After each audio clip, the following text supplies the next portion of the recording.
Ayan, good evening. Ayan, mga ka-EBM, no? So, this is our review series for the examination, no? So, papansin natin that is our true or false. So, sa pagsagot ng true or false, that is mostly ano siya, analysis.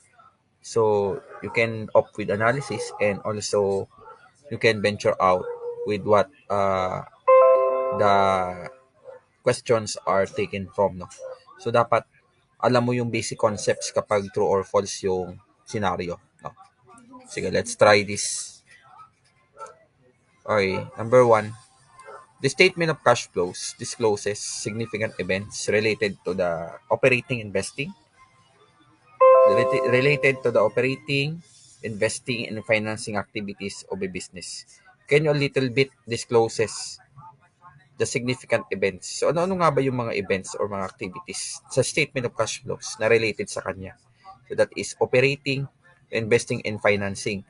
So i-disclose mo siya dahil may mga mahalagang activities doon. So that is, number one, the answer is true. Okay? Kasi disclose significant events doon sa statement of cash flows. That is true naman kasi ano yung mga related activities? We have operating, investing, and financing activities. Number two, when adjusting entries are entered into a worksheet, it is not necessary to record them in the general journal. So kapag ba adjusting entries ay in-enter natin sa worksheet, hindi na ba natin siya i-record sa general journal? So the answer is false. Bakit? Dapat nire-record mo siya doon sa general journal. May separate sheet siya for the adjusting entries. So yung mga adjusting entries para mai-update mo yung unadjusted trial balance mo doon sa scenario na yun. So the answer for number 2 is false. Dapat in-enter mo sa general journal. Number 3, an important use of the worksheet is an aid in the preparation of financial statements. The important use of the worksheet is an aid in the preparation of financial statements. True or false? That is true. Importante siya dahil yung worksheet ay pangunahin tool natin siya para sa ating financial statements. So that is true. Number 1, true. Number 2, false. Number 3, true. Number 4. Number 4, the adjusted trial balance columns of the worksheets are prepared by combining trial balance and adjustments columns of the worksheet. True or false? That is true.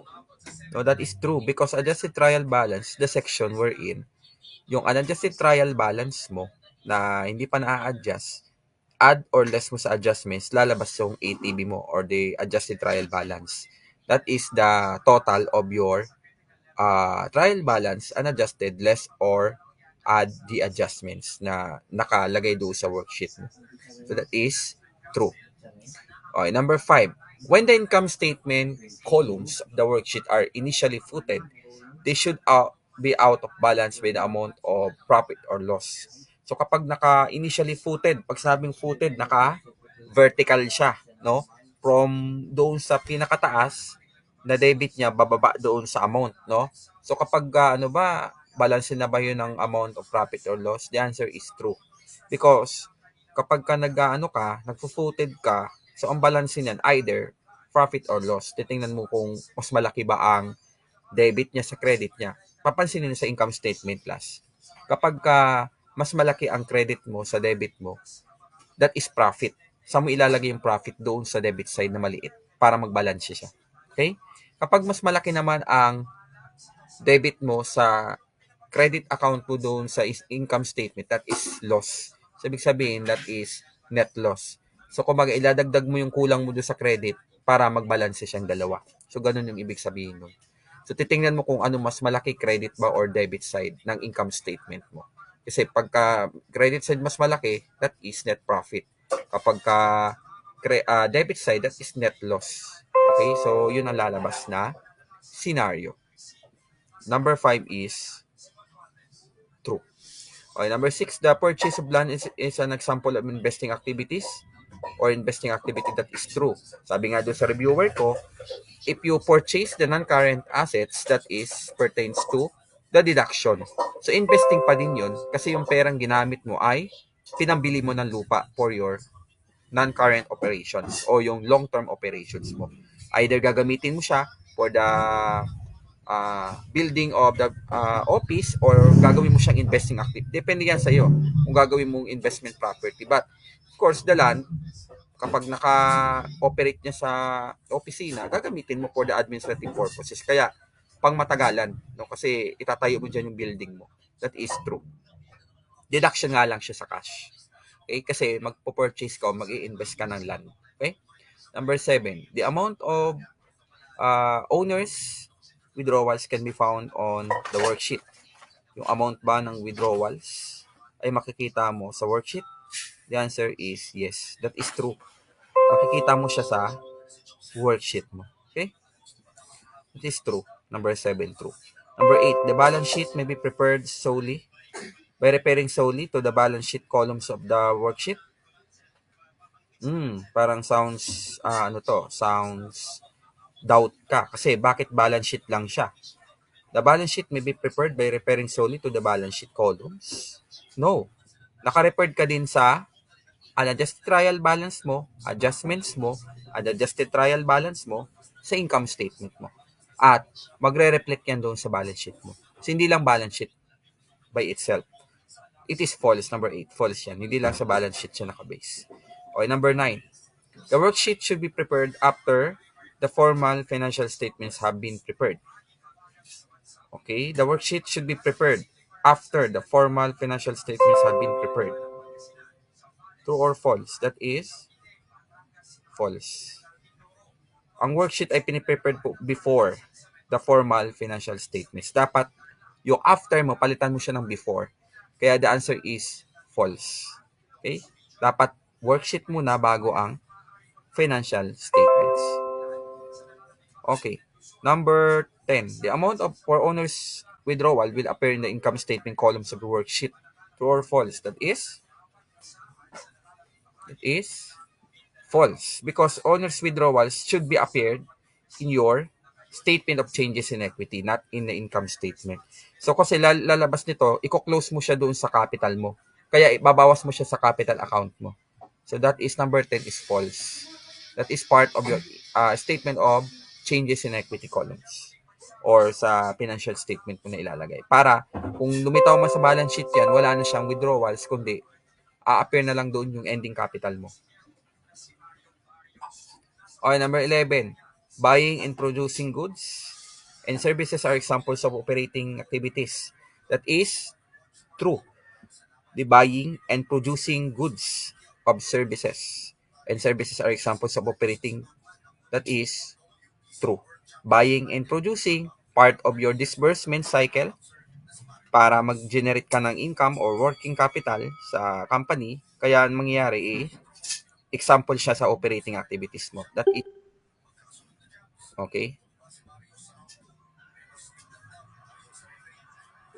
Okay, sige.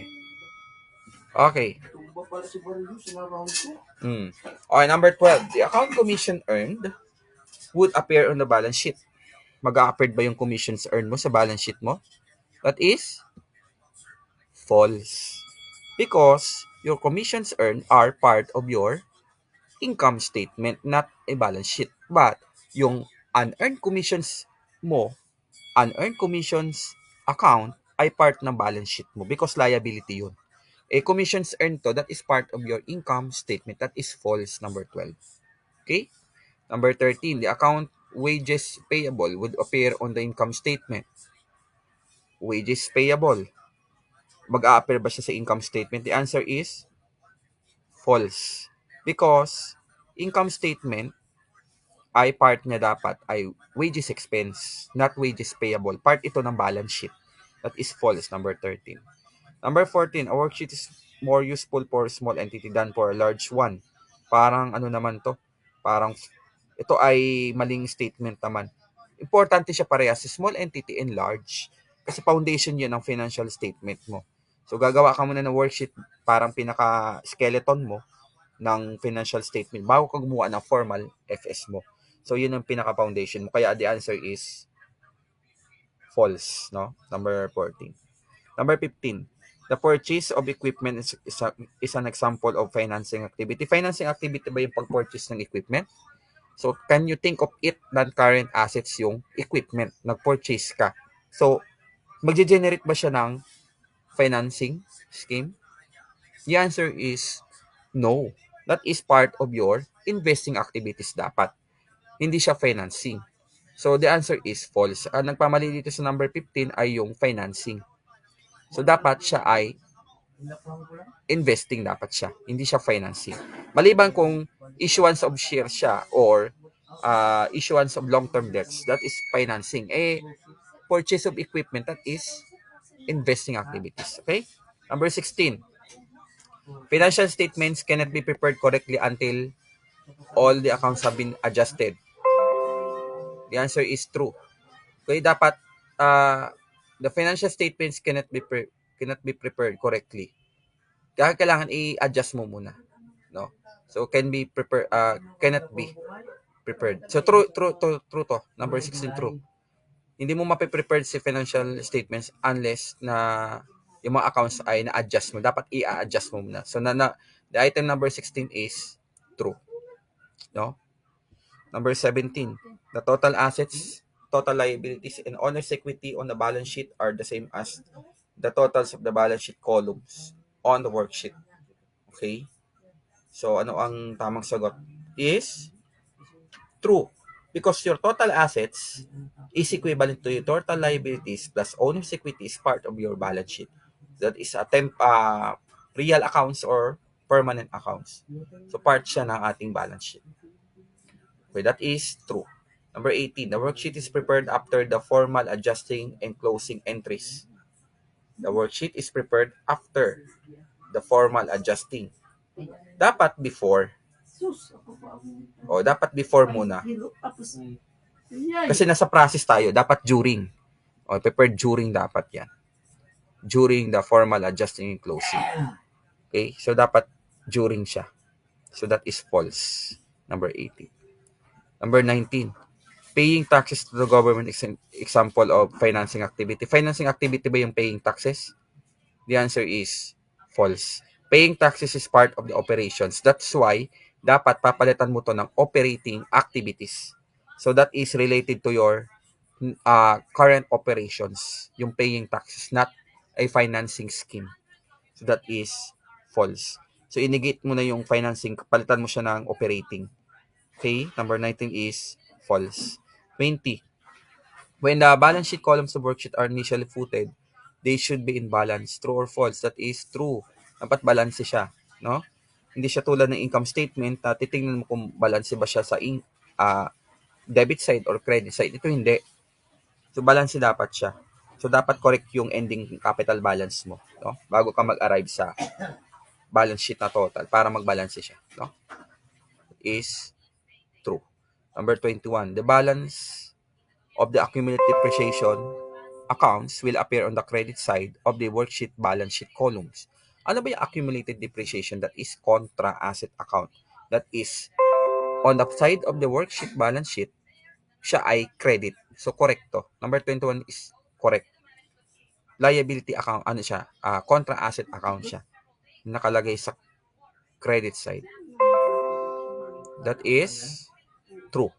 Number 22. On a worksheet, the balance of the owner's capital account is the ending amount for the period. On a worksheet, the balance of the owner's capital account is its ending amount for the period. That is true. Dapat balance niya ay ending, hindi beginning. No? Dapat i-close mo na yung beginning.